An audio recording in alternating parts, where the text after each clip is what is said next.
British Columbia, I've seen your mountains high, seen your pretty rainbows and your blue crystal skies, watched your winding rivers as they flow around the bend. To me you're not a stranger, you'll always be a friend. Coming to you from the West Coast, this is Politicos. Today is March 14th, 2019, and this is episode 129. Happy Pi Day. People celebrate that? I think so. I sometimes use the calendar on like a 2-pi counting system, and so Pi Day would be like July 1st because it's halfway through the year. That's the kind of engineering nerd I am. That is too nerdy for Pi Day. It's also the eve of the Ides of March, which is fitting given the ongoing state of Trudeau's leadership. Politicos is the BC Politics podcast. Tell us what you think of the show by leaving us a review or get at us on social media. Most importantly, help us build the show by throwing us a couple dollars a month at patreon.com/politicos. Start the limbo. And I'm Ian Bushfield. On today's show, should the police be able to take your stuff? And more ongoing SNC Lavalin drama. Politicos is in partnership with BC Today, British Columbia's daily newsletter dedicated exclusively to BC politics. Sign up for a free trial to have unique coverage of the BC legislature delivered to your inbox every morning. Listeners to Politicos enter the offer code CITIZEN for access to a special rate. For your free 2-week trial of the newsletter, go to britishcolumbiatoday.ca. First up, should the police be able to take your stuff? Earlier today, I had the pleasure to speak with Meghan McDermott from the BC Civil Liberties Association about the new changes to the province's civil asset forfeiture regime and what that will mean for your rights. Spoiler alert, bad. Let's throw it over to that interview. I also talk a little bit with her about the new anti-SLAPP legislation that the civil libertarians are quite pleased with. Let's listen to that conversation now. Welcome to Politicos, Meghan McDermott. We're bringing you on from the BC Civil Liberties Association to talk about this new bill the BC NDP have brought forward to revise the rules around civil asset forfeiture in the province. Now, the BCCLA is speaking out against this, and I think the first question most people will have is, what is civil asset forfeiture? Okay, civil asset forfeiture is when the Office of Civil Forfeiture, they can commence proceedings to have assets forfeited to them if they believe that they are either an instrument of or the proceeds of an unlawful activity. So that's a very broad scope of activities. Originally, this type of legislation was sold to the public as targeting crime and organized crime specifically. However, it's been used more broadly. So if the director of civil forfeiture has reason to believe, and in practicality what happens is it's based on reports that are submitted from police forces across the province, there can be proceedings begun in court, or if the assets are worth less than $75,000, they can just do it more administratively, like without even having to go into court to get those assets forfeited. But the key concern here that we have with it, and that we think a lot of people share with us, is that there need not be any type of criminal charges having been laid. There need not be a conviction. Or if there is a conviction, the conviction can be suspended. All of that is irrelevant to whether or not the assets can be seized. As long as the director can convince a court, if it does end up in court, because like I said, if it's under $75,000, the defendant has to push to get it into court and then have to, pay for the defense. And then anything above $75,000, the court just has to decide on a balance of probabilities that that asset was linked to unlawful activity and not necessarily a crime. So that is civil forfeiture in a nutshell. So basically people can have their stuff taken by the cops if it's been decided that, that stuff has been involved in a crime. Yeah. The thing you highlight there is, though, that balance of probabilities, that's a different standard than, the beyond a reasonable doubt that people think of when they talk about someone's convicted of a crime, correct? Right, and that's a very fundamental difference. So with a criminal conviction, the burden is on the Crown to prove that beyond a reasonable doubt that the person committed the crime. And usually with crimes, most criminal offenses, they have to prove that there was an intent to commit the crime.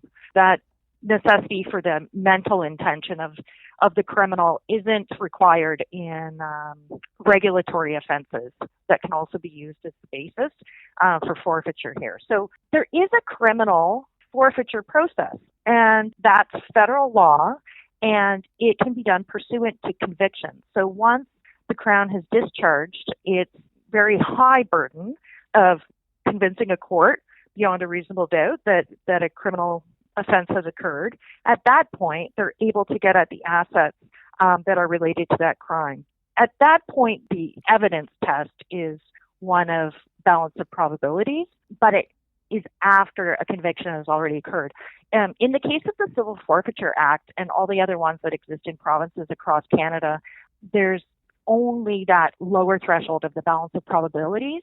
There's no need for any trier of fact to determine that somebody has actually broken the law. So if someone's stuff is taken, what recourse do they have? Like you said, people's assets can be seized if they haven't even been tried or convicted. Say the police think my podcast equipment has been used in all kinds of crimes, and then they seize it, and it's worth less than $75,000, so we don't even have a trial or a court hearing over it. How do I get my stuff back? If it was under $75,000, the asset would end up in the government's hand if you don't decide to dispute it within a certain amount of time. I think it might be 2 months or something. I might have that wrong. But basically, you'd just be served with notice of the intention to do this. And then if you don't reply, then by default, under operation of the law, it would end up in the government's hands. Now, how they would actually seize it, I don't know the practicalities of that, but it would be legally theirs. But if you were like, no, my podcast equipment, this is mine. I worked hard for this. And I don't believe with your determination, Mr. Director, over there in Victoria in your office, then it would go into the court. So you'd end up in court, and you'd have to, depending on what the government is arguing about. So they've put a number of presumptions in the amendments that were introduced last week. And offhand, I don't think any of them would really affect you with your podcast equipment. It has to do specifically with vehicles, cash, and unless they thought that you were doing a part of a criminal organization.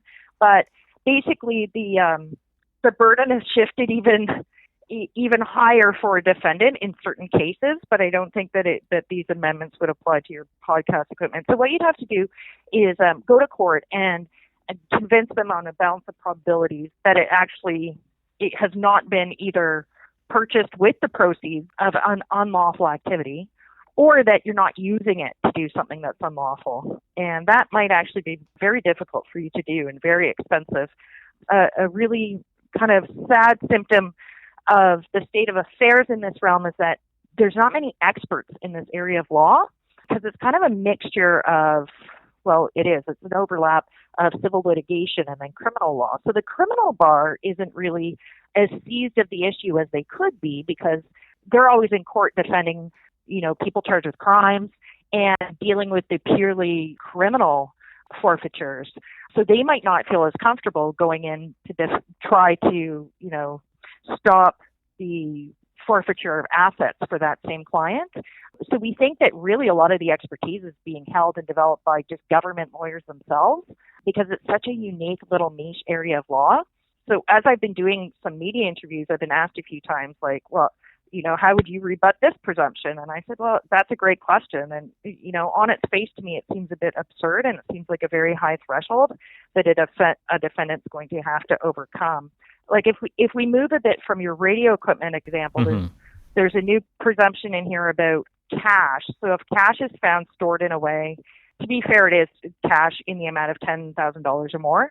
But if it's bundled or packaged in a manner that isn't consistent with standard banking practices, like that's it. The presumption is now in the law that is proof that the cash is the proceed of unlawful activity. Right. So if I, for whatever reason, take a giant withdrawal from the bank, go home and rewrap my money because I like it stacked in a different way, I'm essentially guilty. Yeah, exactly. That's going to be the effect of one of these new amendments. Right. Is just baked into the statute itself now is that presumption. And so you're going to have to hire a pretty good lawyer. You're going to have to represent yourself very well in a very niche, cutting-edge area of law that many say are unconstitutional.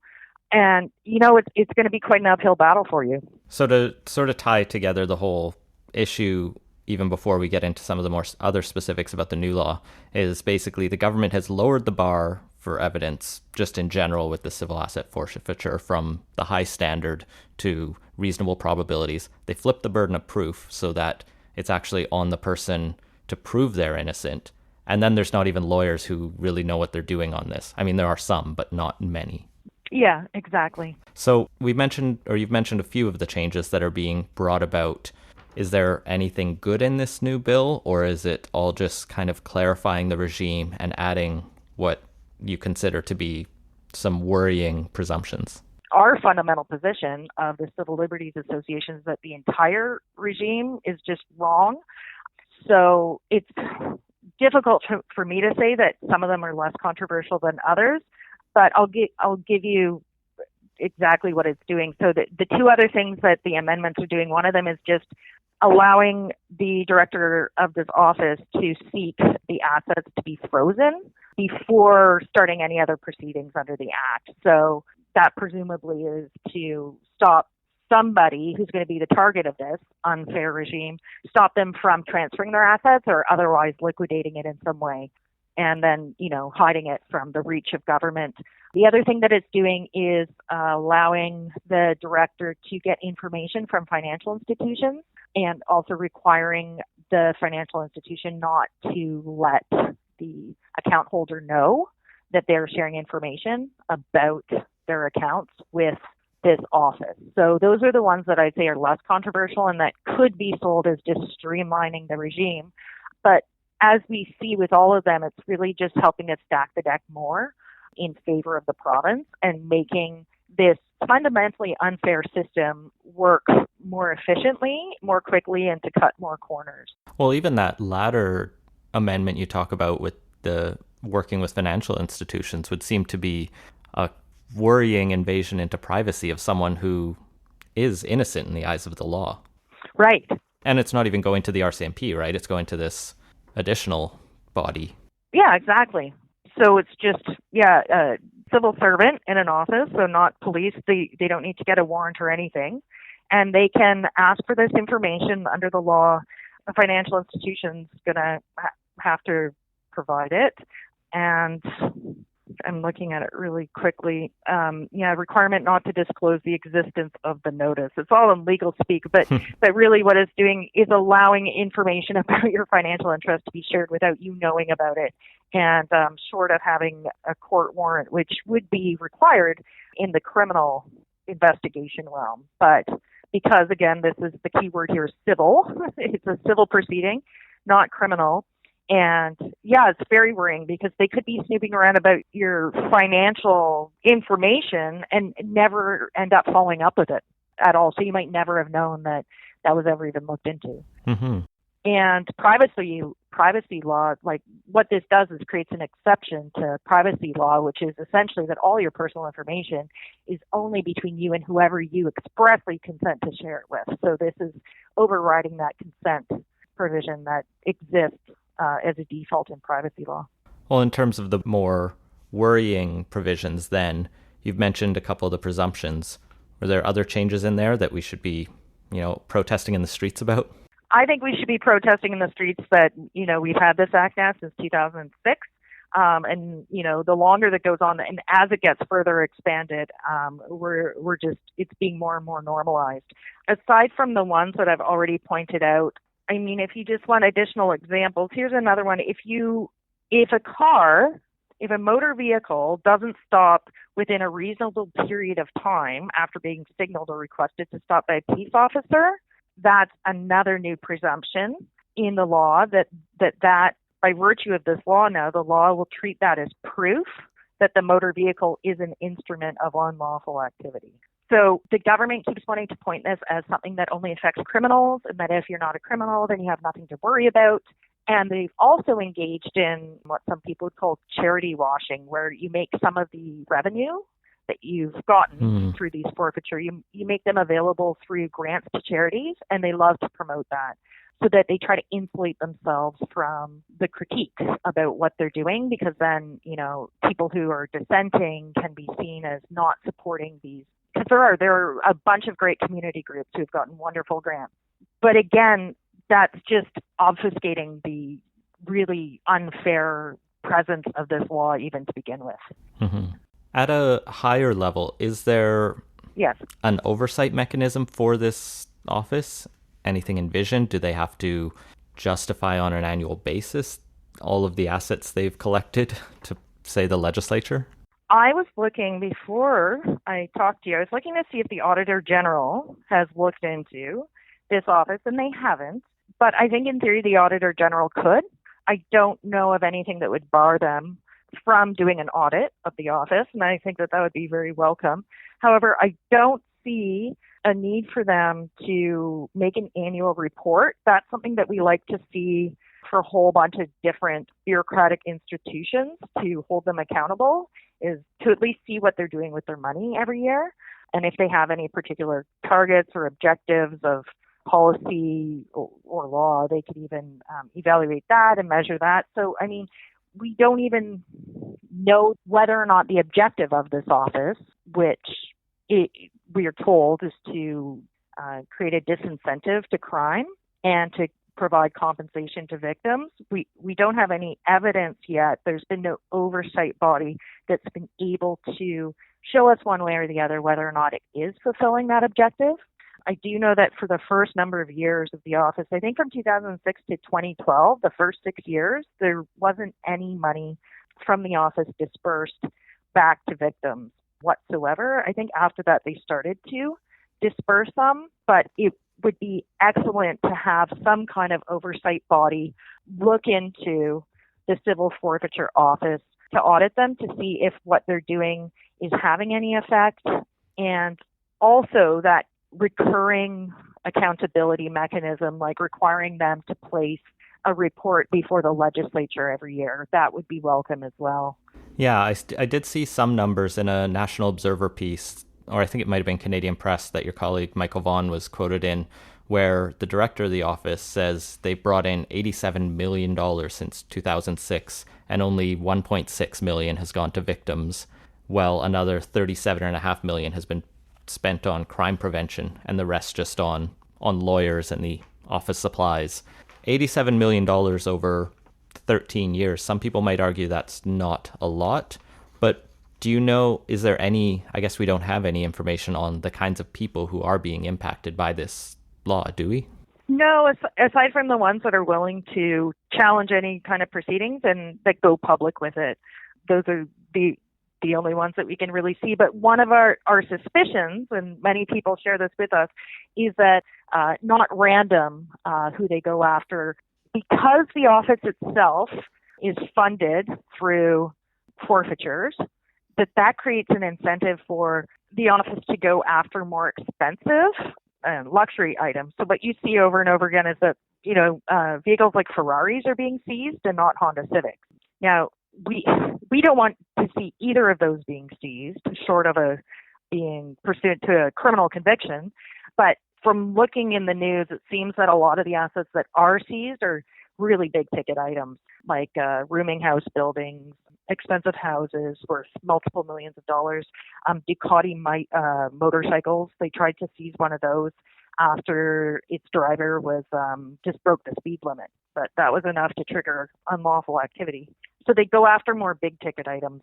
And I think, over time, it's just going to be a function of when you set up the machinery that it has to fund itself. And then also it's trying to sell itself as giving grants to community groups that are going to do crime prevention, and also to police services. Police can also apply for more equipment from these funds, but also some of the funds are being transferred just into general revenue, and it's being normalized as a stream of revenue for the government to use for whatever purpose. So it's not all being put back into the community or into crime prevention, as they like to say. Right. Well, before I switch gears and just finish quickly on anti-SLAPP, what is the BC Civil Liberties Association doing, or what can listeners do to help challenge this regime? Well, unfortunately, at the provincial level, there's not a committee system in our legislature the way there is in Ottawa. What we would be trying to do if this was playing out federally, we'd be trying to get ourselves before committee. We'd be making a policy submission and going and speaking, providing evidence to the committee. But there's no procedure like that built into the provincial legislative process.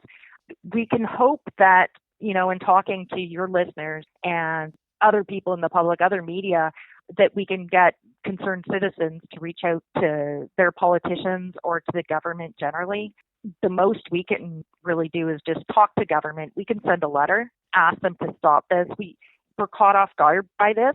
We were not consulted with. So there may not be room because we figure, if they were going to be sympathetic to our concerns, they probably would have asked us already, or they probably know what our position is.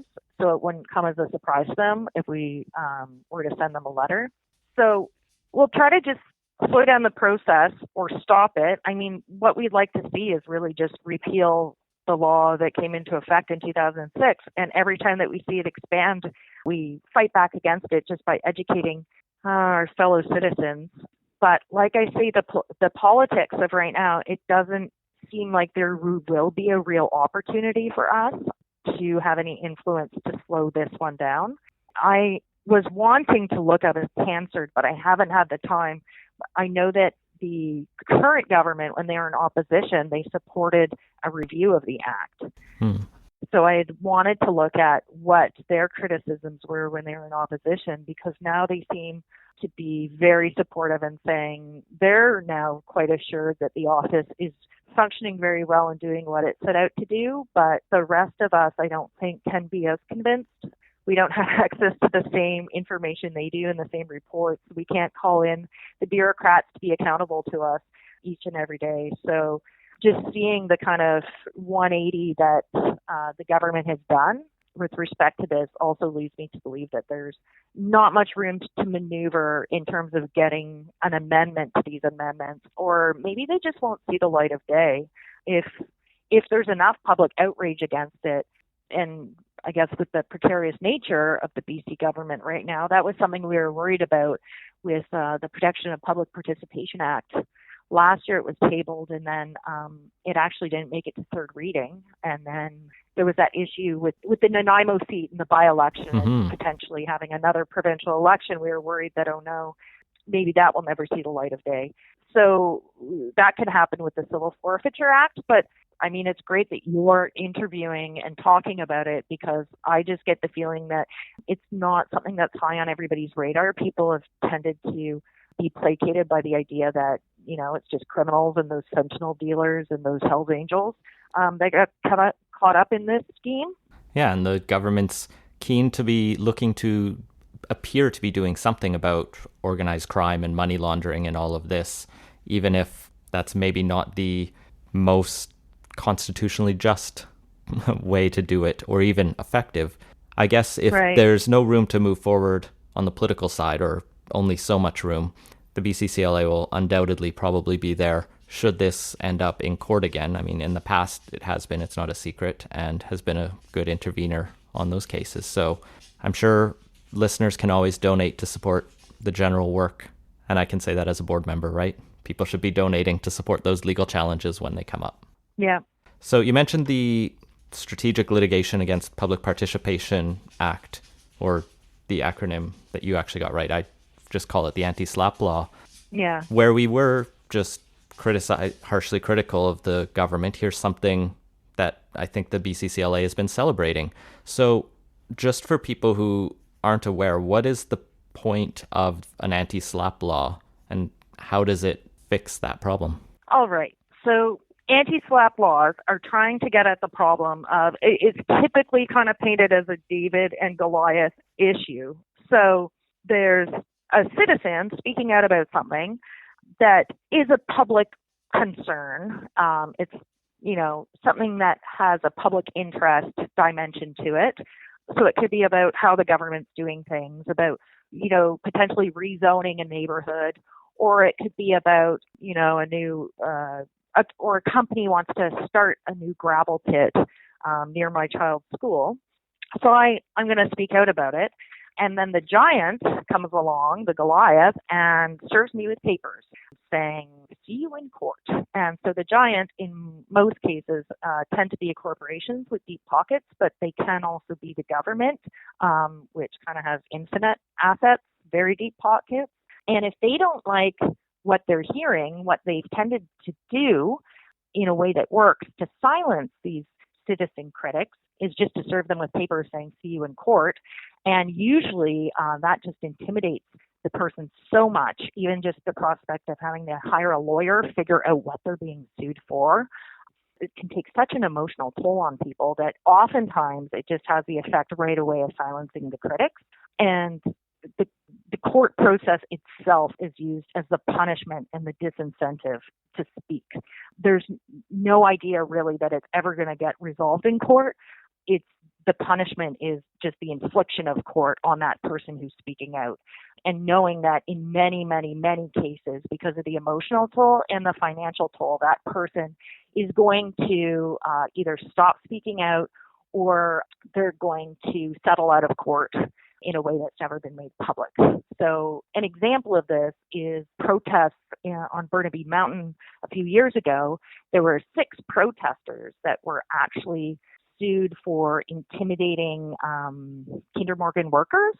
And whether or not they actually intimidated the workers, the idea wasn't really to get that in court because 5 out of 6 of the people just settled out of court immediately because they were so intimidated. The prospect of being sued, I think they were sued for $6 million. So there you are, you're just protesting at Burnaby Mountain, which is something that a lot of Vancouverites have been doing in recent years and just expressing themselves. And then you get a lawsuit from a massive multinational oil and gas company saying, hey, we're suing you for $6 million because you intimidated our workers. So that worked for 5 out of 6 of them. One guy would not back down. He's gone very public. His name's Alan Dutton. If you look him up, he and his lawyer have spoken out a lot about the need for this kind of legislation. So that's what a SLAP suit is, strategic lawsuit against public participation, often wielded by big corporations and also governments. I think in Ontario a few years ago, there was a fellow, I don't know what municipality, but he filed a complaint about his local fire services. And he just filed the complaint with the Oversight Committee, kind of like the chief fire person of all of Ontario. And then his local municipality sued him for defamation, saying that, because he was critiquing his own local government firefighting services, that he had ruined their reputation. And in that case, that might have been, I can't remember what happened in that case, but we had been pointing to Ontario for a long time because they were the ones who kind of led the pack of Canadian jurisdictions in bringing about this law to protect people. So they've had one there, I think, I might get the year wrong, but I think 2014, 2015. So we've started to see how this law can work in Canada because previously we had to point to the United States and it's not always as transferable to talk about the legal systems here and there. So it's been very illuminating to see what's happened in Ontario. It actually has worked out pretty well. It's protected a lot of people. There have been appeals made to the Ontario Court of Appeal and on a constitutional basis. And the Ontario Court of Appeal has upheld the regime. And the BC's Protection and Public Participation Act is modeled largely on Ontario's scheme. There are some subtle differences, but we were hoping to see that, so it was good to see that it didn't depart too much. There had been a Protection of Public Participation Act here in BC in the late 90s, which would have been a big departure. We did not want to see that one brought back into force. I think it was only enforced for about 3 months, and the government changed and then repealed it right away. So we're happy with the model that's been put forward, and we're excited to see how it changes the public debate in BC. Because underlying our push for this is the idea that a robust democracy really requires all different opinions and voices, and even having some of the weaker individuals in the society speaking out in dissent against the larger and more resourceful individuals in society. And so we expect to see, a richer, better dialogue happening in the public sphere about what's happening in our province. That's an optimistic note to end on, I think. Is there anything else you wanted to add, Megan, before I let you go? No, it's great. I'm so glad that you're interested in this, and I hope that your listeners have found it interesting. All right. Thank you once again for joining us. Oh, it's a pleasure. Take care, Ian. All right. Moving on to segment 2, cover up at the Justin Committee. Get it? Because Justin Trudeau's running the Justice Committee. It's what the opposition's trying to make stick. It's not quite fetch level of not sticking, but it's close. The Conservatives try, and I appreciate its attempt. This whole scandal is meat for the Conservatives and the NDP, and I think it's actually really bad for any other party like Elizabeth May or Maxime Bernier, who we haven't heard from in a while. I guess May did get to ask one question, but no one's paid any attention to Maxime in a while, and that's maybe the best thing to come out of this affair. But let's touch in on what the latest potpourri of news on SNC is. Yeah, so where we last left off, I think the Prime Minister had just given his not apology concession. Press conference. Yeah, that was like leaked for a week that this was going to be a big conciliatory press conference. It wasn't. What was the phrase he used? There's been an erosion of trust. Yes. It's the most passive voice he could say. Things just went awry. You know, it's really unfortunate that she felt pressured by all of us continually asking her to change her mind on what was clearly a firm decision. Too bad. So that was Trudeau's poor press conference, and it was poorly received. You did cover that for a quick emergency podcast. That was something you had meant for me to actually include in the last episode, and I just did not check my email before editing and publishing.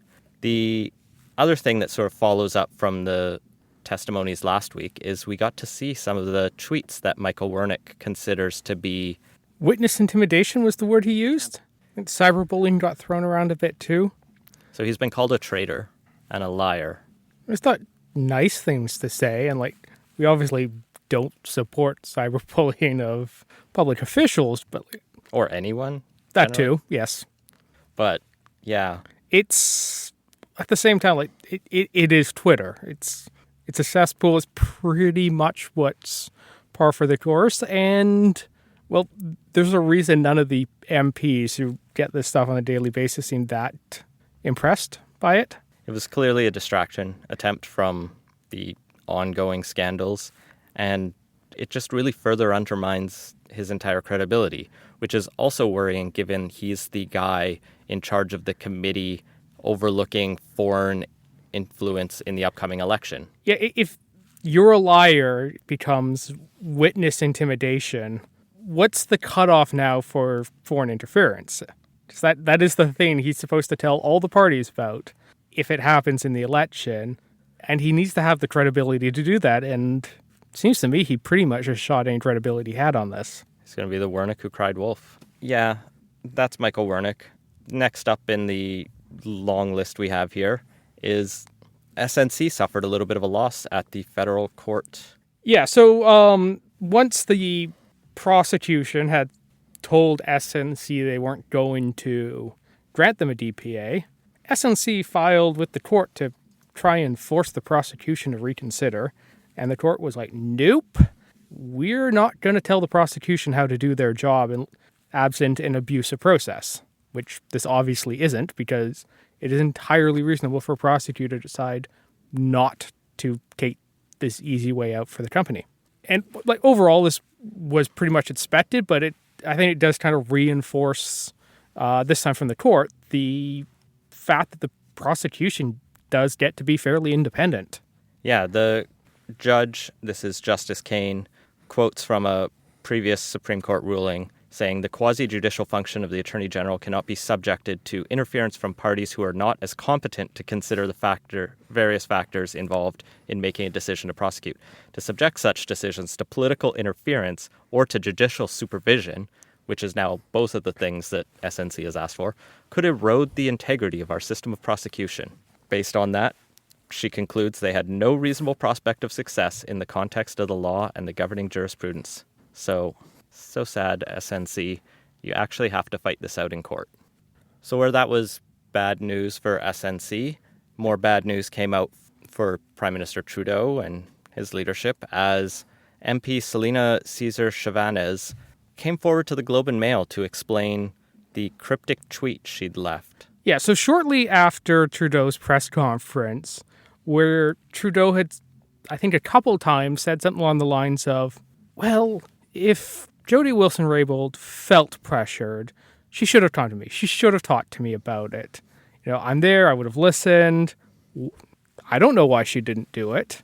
To which Liberal MP Selina Caesar Chavanez, so she tweeted at him, I did come to you recently twice. Remember your reaction? And the Globe obviously saw that. I was like, well, that's interesting. Followed up with it. And Friday afternoon dropped a story where Caesar Chavez talks about how she went to the Prime Minister to say, hey, I'm not running again. And he kind of blew up at her. Allegedly. Allegedly. But I guess the first time was on the day Jody Wilson-Raybould resigned. It's like, admittedly, that's not a great time to tell your boss you're leaving. I think the timing was Caesar Chavanez had come forward not knowing the other bit was about to drop, and so that was an accident. So Trudeau, his argument is, could you hold off? The less good part is where he says, it would look really bad for us if we had two women of color resign on the same day, which is true, which is a true statement, but you kind of don't want to use that as the white man in charge to one of your women of color. Also, like, two MPs quitting in the same, that would have been bad regardless. Yeah. So she characterizes the meeting as hostile and aggressive, and supposedly there are other accounts of this that the Globe did manage to verify. Because there was another confrontation, this time I think in a more public hallway, I believe. Yeah, where they came together to try to patch things up, and it went as bad, which is not great. So she's interestingly still wearing the Liberal jersey, but going to just not run again in October. And so we now have three women who've taken strong positions opposing Trudeau. Well, it's also, it's worth pointing out here that she's not actually deciding not to run because of the SNC scandal. It's just that being a member of Parliament is a terrible lifestyle. And it has a lot of drain on just, family relation and everything else. So it was, for entirely reasonable personal reasons. We talked about with Nathan Cullen the previous week. It can be viewed as him positioning himself for a future premiership run or to come back at a better time for the federal NDP. But it's also the hours are terrible. Yes, there's a lot of downsides to it. I get why politicians decide to leave public life after a while. But she clearly decided to come to the Globe and Mail and go public about this because of the SNC stuff. Yes. Yeah, I think if Trudeau hadn't made a point of saying that he would be, open and welcoming to anyone coming to him with issues, this probably would not have surfaced. So that was the salt in the wound on that file. And yeah, people were talking, was Trudeau finally going to put this behind him? And no, because this dropped. It also led to a series of op-eds on does Trudeau have a woman problem, where, does what's come out recently kind of go against the public image he's put forward as a very feminist leader? Yes, it does. It does dig at his whole reputation. His campaign was real change, and now it looks like we have a similar dictatorial style, which was the harshest criticism of Harper, just with better hair. And that's not great. Although, amusingly enough, in a way, I guess, Harper never had this problem with female cabinet members. He didn't have as many, but maybe he just didn't have cabinet members willing to speak their mind by the end because of the control he sought. Yeah, I'm trying to so Chon quit early in the cabinet over Quebec. But yeah, and he had to fire Bernier. But yeah, other than that, though, I don't think there was a huge issues with cabinet with Harper. Definitely not something that blew up like this. Not for over a month. And not just for so long, but this has gone so international that not only has the foreign press picked up on it, but the OECD has decided to issue a special statement of concern about the bribery allegations tied up in all of this. Yeah, and this is significant because the OECD, the Organization for Economic Cooperation and Development, has a bunch of conventions which its members sign on to, one of them being the anti-bribery one, the one that's language we basically adopted into the deferred prosecution legislation that says you can't use national economic interest as a factor when deciding how to proceed. And when the whole SNC controversy is over whether to charge them with bribery charges relating to Muammar Gaddafi, it seems to be a relevant thing for the OECD to weigh in on.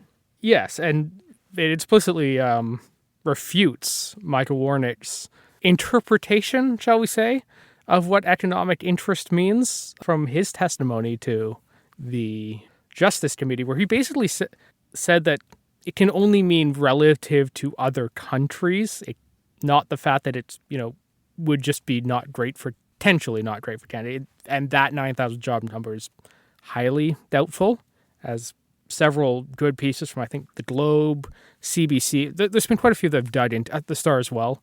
That 9,000 jobs number just is not very credible. Yeah, so they talked about that. And also, the fact that the OECD felt the need to say something is concerning. I believe this is basically the second statement the OECD's ever made about Canada in relation to corruption and bribery. And I think I did see some Liberals trying to tout that as partisans, not MPs, trying to tout that, MPs are partisan, some hacks on Twitter trying to tout that as a good thing. Look, this is only the second time we've gotten in trouble. This audio medium is not doing a great job of registering the incredulous look I have on my face right now. It's the sort of whataboutism that you see used so often to distract from the actual issue at hand. It's why should we care about women's rights in Canada? Women are being killed in other countries for not covering up in the right ways, or, gay people have it pretty good in Canada. They're not being thrown off buildings. And it's And I've actually seen that sort of argument be made in relation to SNC. Is other countries don't do this well. Usually in relation to something like Southern Europe or something. It's such a race to the bottom approach to ethics and morality, where when Canada's at its best, we're usually not doing that. We're trying the other thing, going up and setting a standard. Now, that standard's debatable given the history of this country, but the idealism is there. But overall, I think this means that Liberal attempts otherwise, it's basically impossible to pretend that this is just, some small little kerfuffle, and there's nothing, really to see here. If the OECD feels it's worth explicitly pointing out that prosecutions can't be declined for political reasons, there's some meat here. Well, one way we could get to more of the truth or to find out more would be for the Justice Committee to continue hearing from more witnesses, maybe have Jody Wilson-Raybould back, and continue to discuss these things in a public forum. Is that happening? Nope. Well, maybe, but probably not. So the Justice Committee convened on Wednesday this week to discuss, and this was the opposition members of the committee had basically called it. And less than a half hour in, when Liberal tabled a motion to adjourn the meeting without having decided to call the former Attorney General in to testify. And all the rest of the Liberals promptly voted in favor of it, to screams of cover-up and corruption from the opposition members. Fine moments in Canadian democracy. So this is not great at all, and just goes to show the limitations of using a partisan apparatus, despite protests to the contrary that these committees are independent. It's very clear that they are not independent and are acting in a partisan manner, and it's just not the right way to hold government to account. And that's why there needs to be some sort of process like an independent inquiry. Yeah, this was, not this exact issue, but this issue of partisan committees and the majority throwing their weight around was one of the big issues under Harper. Is the committees were rubber basically an issue as long as there's been parliamentary majorities with strict party some of discipline. them have been a little bit more open. But definitely over the decades as control gets centralized in the leader's office. Yeah. So once again, real change evaporated when things got hot. So they are coming back. Their next meeting is on Tuesday, and it's closed doors. And you know what else is Tuesday? the budget. Yes. So all eyes will be on Bill Morneau, but for a different reason this time. Of course, I think the Liberals are maybe being a bit hopeful if they think the budget alone can steer away from this controversy. Well, so far, our engagement in a new space program, a apology to the Inuit, an important one about TB, and a pharmacare interim report haven't managed to take the media's focus off of SNC. Yeah, and this is a pre-election budget. There's going to be some goodies. We've already seen hints of personal job training accounts and electric car subsidies, but I mean, neither of those are going to be the sort of thing that's going to make Canadians forget that the Prime Minister probably tried to improperly influence in a criminal prosecution. I think they might start going heavier and faster on the pharmacare program, because that's one that Jagmeet Singh is going to be pushing for the next year as well. And maybe the Liberals can scoop them on that. But other than that, maybe throw some money at housing. Just really keep picking up. They've already announced a bunch. It's all happening after the election. Yeah, just pick up all the NDP promises like they did in 2015. Only Mulcair didn't want to make some of them.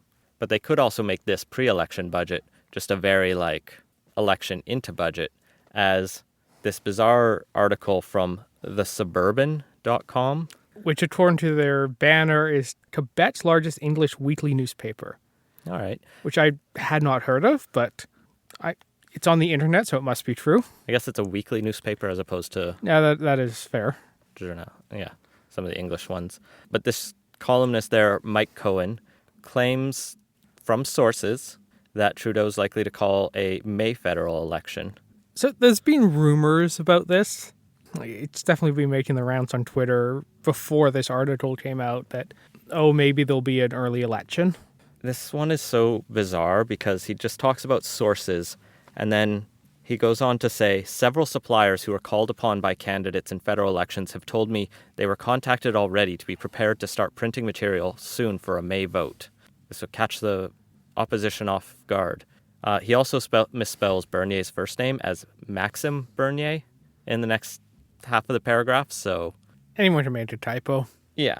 I'm just saying it kind of reflects on editorial and proofing standards that I don't take this very seriously, because I think he's still got a better shot holding off, letting the summer cool things down, and then playing the fear card constantly, as he's going to, and that's Trudeau's path to holding at least a minority. They are behind in the polls right now. That's not always the great position to start an election in. I could see the calculus being made that, okay, we expect that this is going to drag out a while. There's potentially a bunch of stuff that's going to go really bad for us when the Mark Norman trial kicks off in August. Which I should give a shout out to Oppo this week. Even though I keep joking that I love to hate the podcast, Justin Ling actually did a very thorough job explaining what the hell is going on in that scandal. Yeah, do give it a listen, because there's potentially some quite explosive stuff that will come out when the trial goes forward, assuming the defense can get the disclosures they're seeking. So yeah, if they see there's another scandal on the horizon, people are starting to talk about how it might impact things. They are worried SNC isn't going to go away and will drag out over the next 6 months or more. There's maybe an idea of, okay, we'll do it now. We won't let this fester. We've only dropped a few points. We can make it back once the election kicks off and it's into campaign mode. And, nobody's wowed by Andrew Scheer, and we don't play the fear card. I can kind of see it going that way. I mean, at the same time, it's a huge risk doing this in the middle of a scandal. Yeah.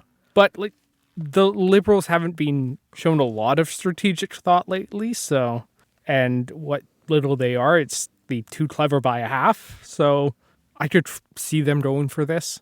Well, part of the problem with doing it is they would actually have to bring forward a bill to repeal the Fixed Election Act or change it in some way, to do something.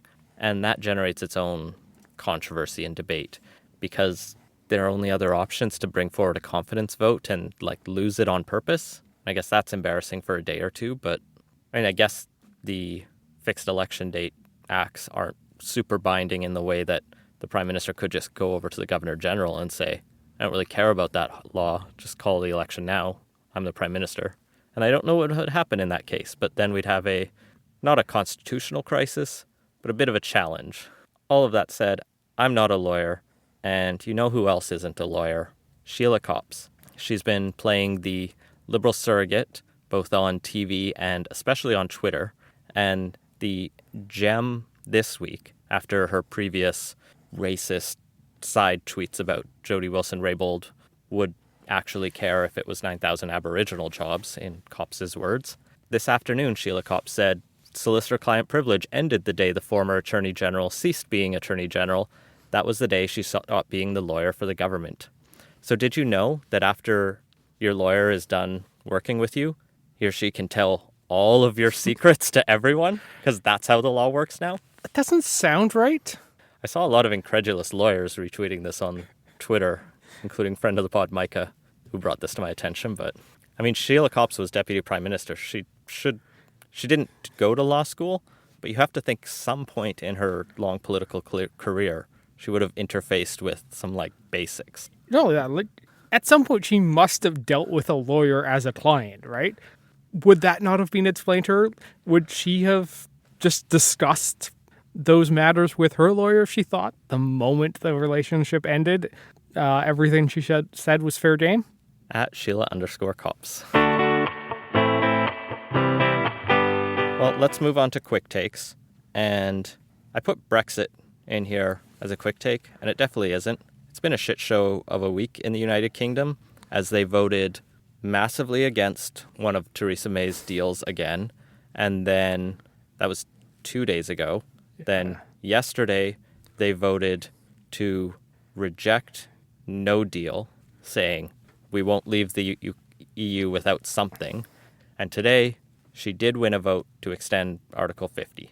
The best part of this is just how on yesterday's should the UK, entertain the idea of leaving the European Union with no deal, almost her entire caucus voted against her. The only reason Theresa May can keep winning some votes is because the opposition, at least, is trying not to let the country be destroyed. Now, there are some Labour MPs who are going on weird vote sides of every one of these issues, but the Conservatives are overwhelmingly lost it. So I don't know where the UK is headed. Yeah, it's a shit show over there. Has Brexit been officially upgraded from tire fire to landfill inferno yet?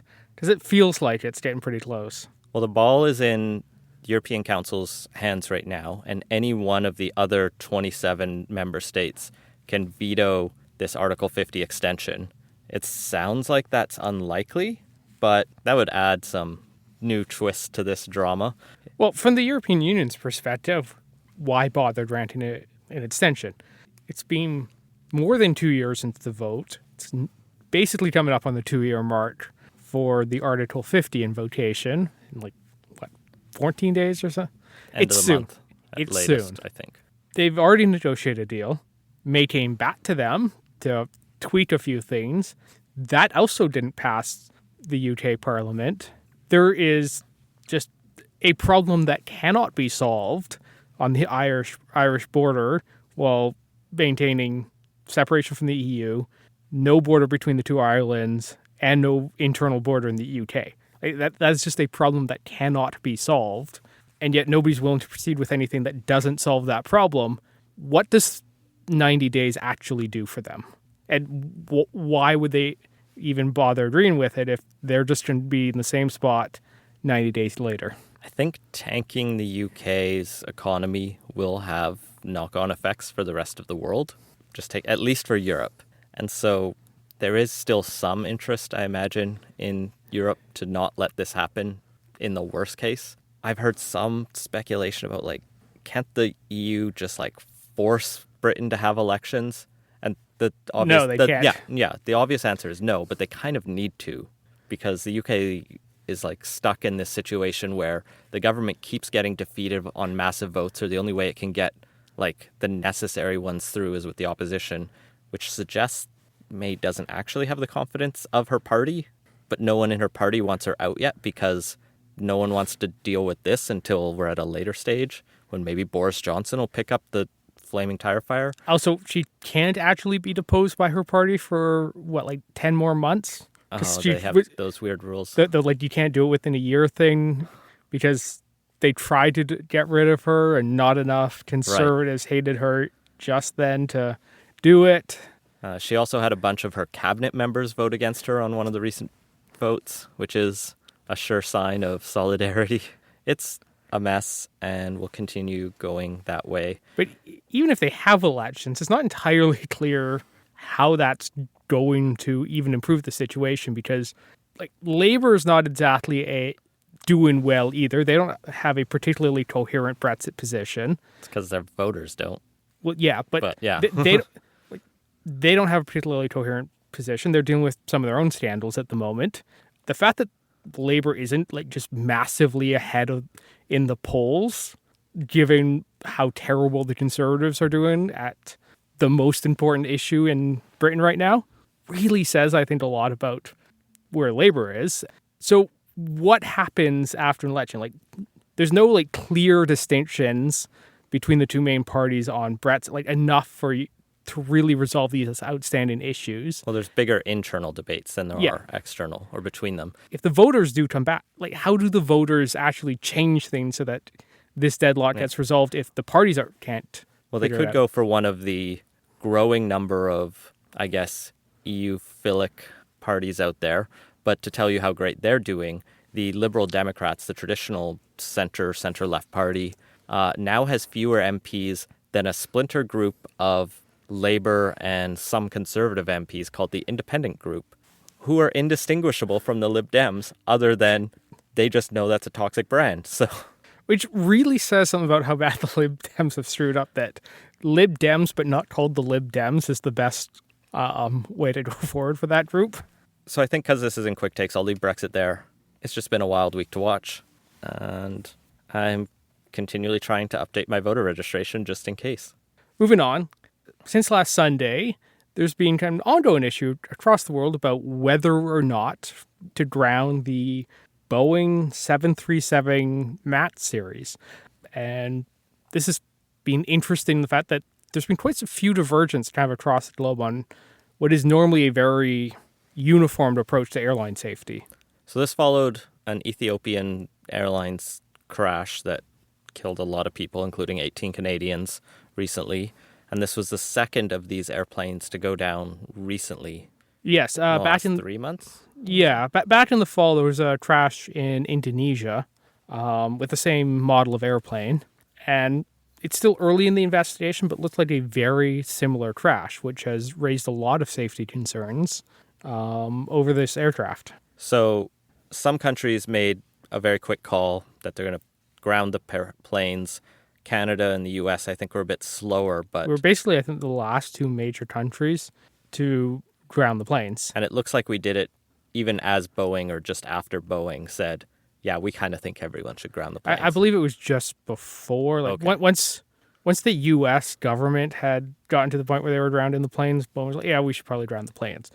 I don't know that they use the most airplanes in the world. Maybe China does. But I believe it's the U.S. followed by China in terms of size of fleet, and I think we're number 3. Yeah, once those major powers start saying, this product seems unsafe, the manufacturer is in a pretty difficult spot to not say. I guess there's an issue with this product. And it hasn't been determined that this is a fault with the aircraft. I think there's been something like 17,000 flights just in the U.S. with this model of aircraft.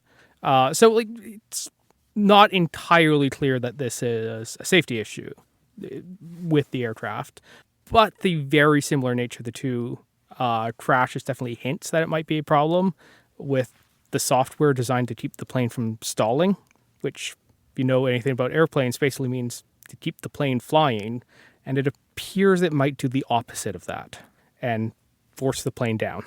Yeah, we, as a society, I actually think, take air travel pretty seriously. It and nuclear power and maybe a couple other industries, we actually go, these are very serious things that, when done wrong, kill lots of people. So let's be very precautious. Look at automobile traffic. 30,000 people die a year in the States. Not banning any cars yet. Obviously, we still need them, but we don't really treat anything else as seriously. And so I think this is a good move if we can figure these things out, there are other kinds of planes, and it creates a few days of disruption, I guess. Yeah. Maybe a little bit more, but... It's definitely causing issues. I think it's probably going to last about 3 weeks for the airlines to get this sorted out. That get their delays sorted out. Yeah. It might be longer for Boeing to figure out, A, if it's a fault with the plane, and B, what the fix is, and C, how to get that implemented. Yeah, important move, and good to see Canada join. Do we have any word of why Canada was slower than some of the other countries? Well, I think part of it is that it wasn't entirely clear that this was a fault with the aircraft. What apparently tipped Canada over into it was there was some new satellite data that became available that basically showed very similar flight paths between the two airline crashes, which was enough to convince the minister that it was time to ground the planes. But there were definitely calls throughout the week leading up to the decision. And it is kind of interesting that us and the States were the two countries that didn't do it as quickly. It's one of those technical things that it's easy to say, yes, we should ground it right away. And I think abundance of caution is definitely a reasonable approach to take. I'm not necessarily sure you can conclude that the opposite, that, not immediately grounding the planes is somehow negligent. So it's complicated. Yeah. Well, hopefully Boeing, sorts this out sooner rather than later, and we can ensure the safety of all our aircraft. Coming back to British Columbia, the official disclosures for how much money was spent during the proportional representation referendum is out, and it looks like over $2 million was spent in total. The total spent in support of PR was $1.3 million versus the $870,000 spent by opponents. So it was almost not quite a 2-to-1 spending ratio. The interesting things in some of the spending is all three of the political parties, the major political parties, had funding or spending limits of $200,000. The NDP spent $196,000, so you can't say they didn't actually try, while the Greens and Liberals both spent around $173,000 to $175,000, which, in this kind of situation, it's sometimes better to be a little bit safe and not go over the limit and then face fines for that and get in trouble. There were a bunch of other smaller advertisers that didn't spend much. The interesting thing for the official campaigns is the pro-PR side, Vote PR BC. Their donations came from people of all sizes, so they raised almost $80,000 from people giving over $250. Well, they got $70,000 almost from those making smaller donations of under $250. Well, most of the no side's money came from those bigger donations. So it was people who could give more, who didn't like PR. It was kind of everyone who threw money at the yes PR. I think there was still the $1,200 limit on donations on that, if I recall correctly. I believe so. I didn't actually read the rules that closely on spending. The biggest third-party advertisers was Fair Vote Canada, which spent $192,000. BCGEU, the big union, spent $84,000, both supporting PR. But overall, value for dollar spent, it seems like the no side crushed it. And a large part of that seems like they spent their money on traditional media, whereas the pro-PR threw it at social media trying to get us and younger folk out to vote. And that just didn't work as well. So, yeah, part of it was definitely how they spent their money. But I think it also kind of shows that money isn't everything in politics. And a lot of cases, I think people overestimate the role that money actually has in determining votes. And I think this particularly striking just because of the fairly large discrepancies. But it's worth keeping in mind that money isn't inherently just an instant win. Yeah, sometimes when you put a needlessly complex referendum before people, no amount of money can help. It was 2 questions. Wasn't that complicated? No, I know. We did our best. Although DUP was complicated. That was not an easy one to work through in one sense. Moving on, yesterday the BC government announced that they were changing the BC building code to increase the height that buildings can be built to out of wood up to 12 stories. So mass timber's been around for a little while as a building material. At one point, Vancouver, or UBC, had the tallest wood building in the world at 18 stories. They held that record for a week or something, wasn't it? There's a few in the works in Europe. I think it was beaten fairly quick. But yeah, this is a change to basically incentivize and align the regulations more to allow that sort of building. Yeah, so this is engineered wood, not just... It's not the stick frame you see and like when you're driving by like a random house being built. This is big, thick pieces of wood that's been engineered to provide a much more capable structure, like glue laminated or cross laminated timber, and it works quite well as a building material and can actually have performance similar to steel or concrete in a lot of applications. So it's cheaper. You can build it, or it's not quite cheap. It's concrete construction's still cheaper for that, but part of it's the industry's fairly new. You don't have many suppliers in the market. The contractors aren't familiar with it. It's quicker to build. Yeah. It's more environmentally friendly. Yes, because concrete is really bad for the environment. A lot of greenhouse gases in its production. A lot. Versus, well, I guess here you are chopping down trees, but renewable trees. Also, trees store carbon and concrete releases it. Yeah. Even if we eliminated fossil fuels from making concrete, it would still basically produce half the emissions would still happen just from cement manufacturing, even with no fossil fuels involved. One of the other bonuses of these wood frame buildings for us here on the West Coast is they are flexible. And that sounds like a bad thing for a building, but it actually turns out that can be really helpful when you have an earthquake, because the building doesn't fall apart. Brittle buildings do not do well in earthquakes. It's terrifying seeing some of the skyscrapers that are designed to sway to manage with all of the different kind of effects. Oh, there's some really cool engineering that goes in there. Yeah. This is the small version of that. Yeah, giant hanging steel balls at the top of buildings, like weird angles to shed wind vortices. It's cool. I think one of the concerns that always gets thrown around, though, is fire, because people assume that, small little wood stick frame buildings burn easily, so big wood buildings must burn easily, but actually it's the opposite and can actually have better fire resistance than even steel, because what happens when these buildings catch on fire is the outside part of the wood just chars and the inside load-bearing parts are still fine. So can jet fuel melt wood beams? With a large accelerant, you should probably cause a fair bit of damage. Also, you don't need to melt steel for it to fail. Yeah. But yeah, this is a fairly simple but good change.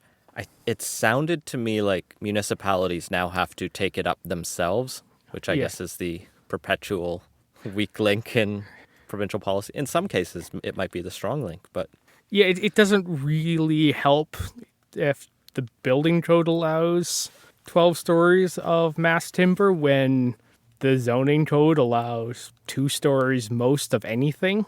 For many municipalities in BC, that's kind of irrelevant. Like Karamios isn't going to be needing to build a timber skyscraper or Fort St. John, but here in the lower mainland. The second largest mass timber build, I think, is in Prince George. It's in Prince George, I believe. Prince George is a reasonable sized city for the north. But yeah, here in Metro Van, this could be a very good thing. And the other thing the NDP is playing up, because it plays into their base talking point line, is here's a use for BC wood in BC. Process those raw logs here, jobs. And it's actually a reasonable argument. Yeah, I mean, it's a safe building material, which it is. There's no reason to not have a building code that allows it. I think the must produce wood things in BC is maybe not the most solid economic logic, but there's definitely no reason that the building code should discourage it. Well, one change the BC NDP is making that's drawing a bit more criticism than that is they're tweaking around with some of the Agricultural Land Commission's terms of reference and the legislation governing that. And the BC Liberals have thrown a lot of criticism at this. It happens, many of their voters live on farms in agricultural land reserves. And specifically what's happening, as far as I can tell, is the changes are trying to redefine person in the act to say that if you want to make a change to your farm on the agricultural land reserve, you need to apply to your local governing authority or First Nation or prescribed body. Basically, the municipal government has to be your conduit to the Agricultural Land Reserve Commission to make any changes to it. And so because they're changing the word person in there, the BC Liberals are saying this is basically it's the same is actually what House Leader Mary Polak said on Twitter as how women were not persons under the law in the person's case. So women's were human but could not act as persons. This is redefining person for the purpose of the ALC exclusion application. They're trying to draw an analogy between a bureaucratic change and like a fundamental undermining of half of the population roughly's human rights and dignity. Bit of hyperbole. Yeah, it's not a great look. I get people are pissed about this, sort of. Not even really. I guess because some municipalities, as we literally just said, aren't that great at doing things, but still, don't compare legislation to fundamental issues. I want to just finish off with a quote from the oldest MLA here in British Columbia, Ralph Sultan from the BC Liberals, who's quoted, as Shannon points out in our Slack, in the North Shore News, in a story about Andrew Wilkinson talking about the speculation tax at the West Van Yacht Club, which... It's on brand, I guess. Yeah. Not in a good way, but it's on brand. But Ralph Sultan, the MLA for West Van, says, "Good heavens, are we going to have people living in West Vancouver who are employees of Starbucks, and that will sustain the economy? I don't think so. Heaven forbid." So what was the context there? Sultan conceded that, quote, "this crazy government has balanced the budget and overseen Canada's lowest unemployment rate." But he's saying jobs have grown in things like health, education, arts, and what he calls the barista sector. It's an entire sector now. He's figuring the NDP are screwing the manufacturing sector, and there are losses in construction and resources, and hence the only way West Vancouverites are going to be able to make money is working at Starbucks. West Vancouver is a special place, who recently, as I talked about on KMB Report with Patrick and Matthew, actually, I don't think I've talked about it since, but they did vote down extending the B line into their city because who in West Van takes the bus? It lives up to every stereotype of the place was literally founded by wealthy Brits who didn't want to come across into the, proletarian side of the inlet. It's a special place. Yeah. And yeah, if you want to make the argument that municipal government is broken and hyperlocalism leads to bad outcomes, West Vancouver is definitely one of the places you can point to. And that has been Politicos. Find links to everything we talked about at politicos.ca. If you're a first-time listener, make sure to subscribe and let us know what you think. Support the show and get access to our exclusive Slack channel at patreon.com/politicos. And if you have ideas for the show, feel free to send to us. Our intro music credit is Beautiful British Columbia by Sergei Plotnikov. Thanks for listening.